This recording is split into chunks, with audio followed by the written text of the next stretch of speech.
honestly want to let you guys know that Sarai is probably one of the biggest OGs in this room. I think her and Kim. They were here in this room as middle schoolers, and now they're graduated from high school. So it's just insane.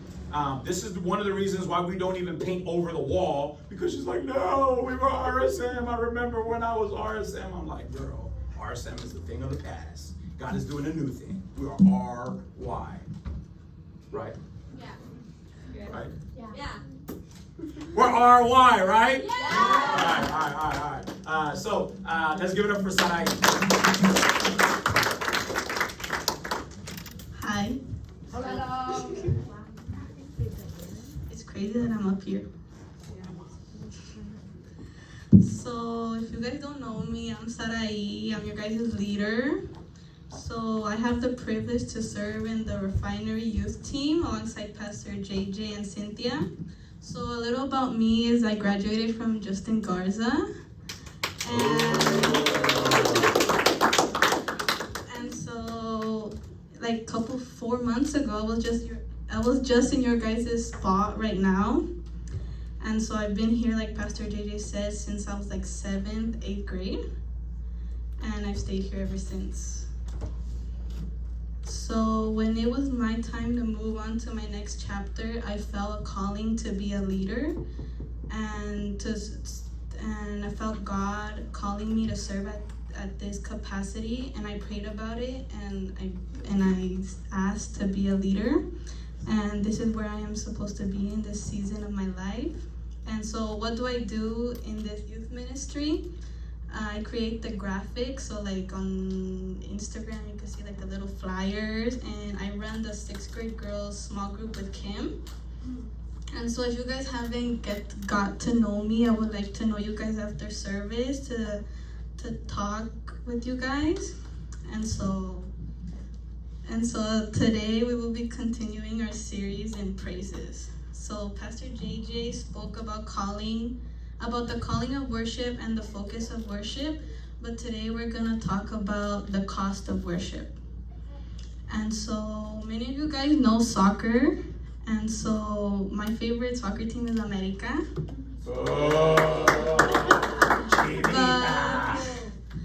But you guys know that there's 10 players on the field and there's one goalie, and the rest of the team just watches on the benches. And so the people that are on the sidelines are called the bench warmers. And so they wear the uniform, they watch the game, but they aren't giving much of their effort, and so they're not contributing much. They're not running, they're not sweating, they don't have bruises, they don't have no pain. But the 10 players on the field feel the pressure. They're fighting for the victory. They're sweating. They're wasting their energy. They're initially paying the price if they get injured. So they run hard. They get tired. They take the hits. They give their all. But they also get the joy of playing on the field and trying to help their team win. And so worship is pretty much the same thing. You could either sit on the sidelines or you could give your all to God. So real worship costs something. That's where the true reward is. So Hebrews 13:15 says, therefore let us offer through Jesus a continual sacrifice of praise to God, proclaiming our allegiance to his name. So worship is not a casual act. It demands our everything, and worshiping God is declaring a life of loyalty to his name. And so I'm going to talk to you guys about what I do other than being a leader. So most of you may not know I'm in danza at the Spanish church, Siloé. So that's why sometimes you don't see me at the English church, or I come really late. So you guys may ask, what's danza? So danza is a form of dance to express joy, gratitude, and his worship offered to God. So we use a pandero and other instruments. A pandero is like a tambourine, so it's a circular thing with like rings on the side, and when you hit it, it makes noise. And so when we dance, we use our whole body when we dance. And if you ask me if dance is easy, it's not easy, but I do it for God, and I don't just do it to be seen, to be up on the stage, or because I like it, or because my friends are there. I do it to give glory to God and give Him my time and effort. I've been doing danza since I was like 9 years old, so that's like 9 years. So basically, I've committed my teenage years to in danza, and I've sacrificed many things. So I've sacrificed my time, my energy, and sometimes outings that happen. And so specifically, we would always go to like the motos, which is like off-roading, like when you're like out in the mountains somewhere. And so we would always go on Sundays, but I had to give that up because it would interfere with me going on Sundays to dance. And so, but instead of going to the motos, I sacrificed that, and I would be present on Sundays dancing for God. And so when I dance, I'm not putting in half of my effort, but my full effort that I could give Him, because He deserves it. And even if I get tired, because it's really tiring, I still push through and I still give Him my all. I put my energy, my strength, and my passion when I dance, because I can't be worshiping a God knowing that I could put in my 100%, but I choose to put my 25% or my 50%. So I choose to serve Him wholeheartedly for God because He deserves it. I'm not going to give Him half of my worship, but my full worship, using all my body to express that gratitude and joy with each step and movement I make. So let me ask you guys this. Is your life committed to God? We cannot expect to worship God half-heartedly if we can't give Him our whole life. We aren't worshiping Him with any of it.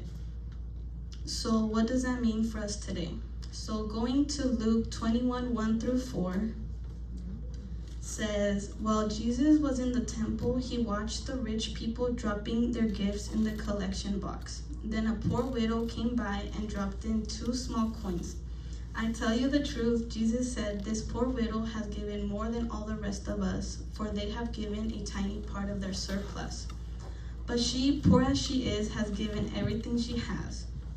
So the widow gave her worship and was praised by Jesus because of her commitment. Even though she had so little, she gave it all away to Jesus. But the ones who had everything only gave them a part of it.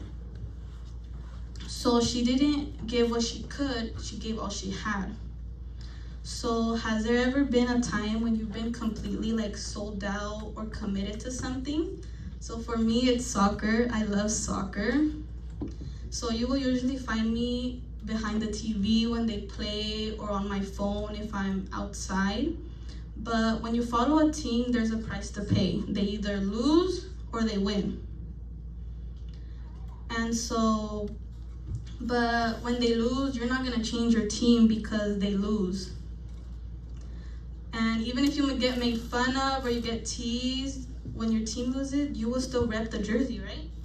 So for example, the Chivistas, they still wear their jerseys. They still wear their jerseys even if they keep losing, but that's the loyalty that they have. That's the commitment they have towards their team. And so we should be like that for God in our worship.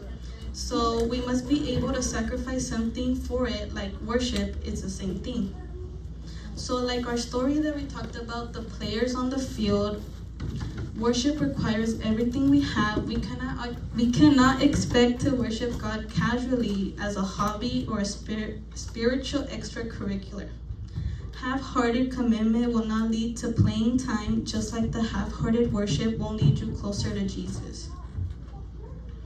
Worship demands our all, and worship is the continuous outpouring of who you are, what you do, how you think, and you are always worshiping something or someone.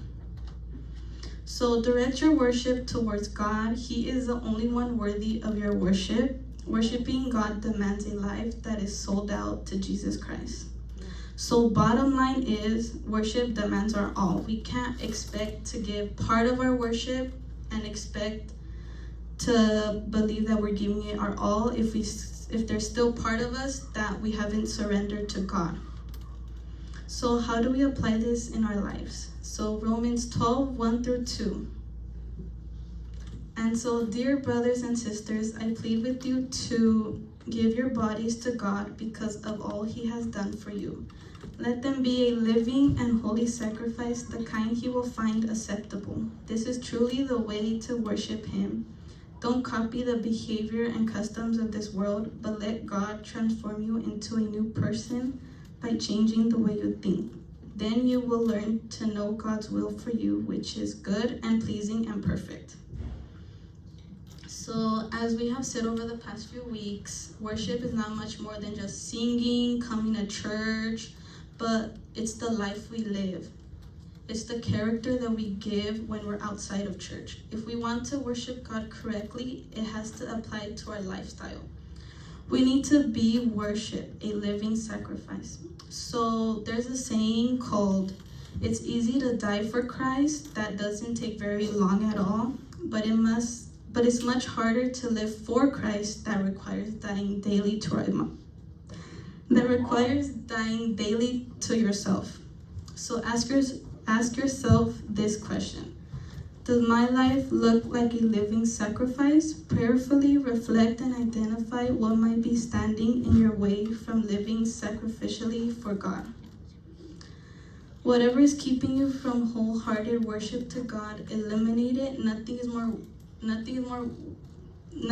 more worth than worshiping Jesus.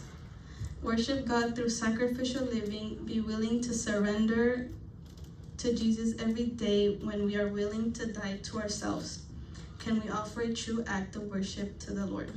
So how do we apply this to our lives? Worship God in sacrificial living by the way we talk, by the way we act, by the way we conversate with each other, by the way we act towards each other. That's how we could give our worship to God. So in closing, if there is something that you are hanging on to that's keeping you from being completely sold out to God, lay it down at the altar tonight in worship.